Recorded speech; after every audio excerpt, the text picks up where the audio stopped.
दीपाली चित्ते माहेर पावरा समाजाच्या या आदिवासी मुलीच्या पोटात चाकू खुपसून तिचा खून करणाऱ्या आरोपींना फाशी द्या, त्यांच्यावरती ॲट्रॉसिटीचा गुन्हा दाखल करा, सदोष मनुष्यवधाचा गुन्हा दाखल करा, विनयभंगाचा गुन्हा दाखल करा आणि दीपालीच्या मृत्यूस कारणीभूत ठरलेल्या पोलीस तपासी अधिकारी व डॉक्टर यांच्यावरती सुद्धा गुन्हे दाखल करून यांना सेवेतून काढून टाका. कुलकर्णी हॉस्पिटल शहादाची मान्यता तात्काळ रद्द करा या मागण्यांसाठी आम्ही दिनांक 10 जानेवारी 2025 रोजी शहादा येथे जन आक्रोश मोर्चाचं आयोजन केलेलं आहे.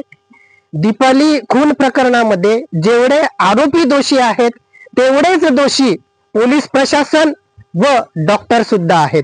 कारण की या प्रकरणामध्ये दीपालीच्या पोटात चाकू खुपसून तिला गंभीर दुखापत झाली असून सुद्धा पोलिसांनी या गुन्ह्यामध्ये आरोपींवरती साधे कलम लावले.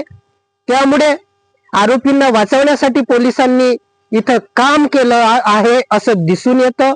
साधे कलम लावल्यामुळे आरोपींनी जामीन मिळवला आणि पोलिसांनी सुद्धा या गंभीर गुन्ह्यामध्ये आरोपींना सुरुवातीला सोडून दिलं.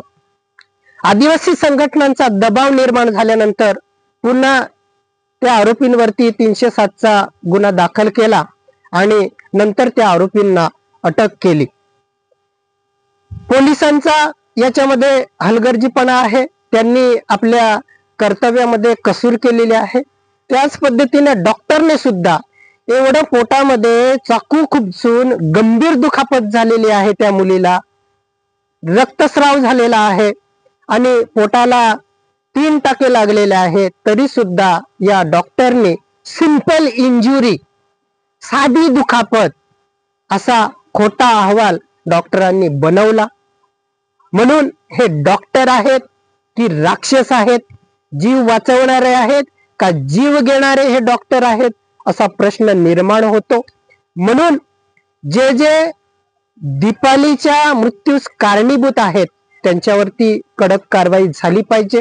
डॉक्टरनी जर या दीपालीवरती योग्य उपचार केले असते, खरं सत्य अहवालामध्ये लिहिलं असतं, तर तिच्यावरती चांगली पुढील ट्रीटमेंट झाली असती आणि दीपालीचा जीव वाचला असता.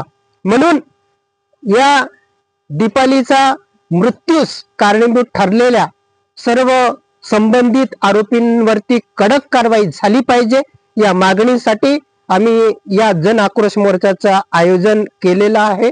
या मोर्चामध्ये सर्वांनी, सर्व समाज बांधवांनी धर्मभेद, जातीभेद सगळं काही विसरून जास्तीत जास्त संख्येने सहभागी व्हावं असं मी आवाहन करतो.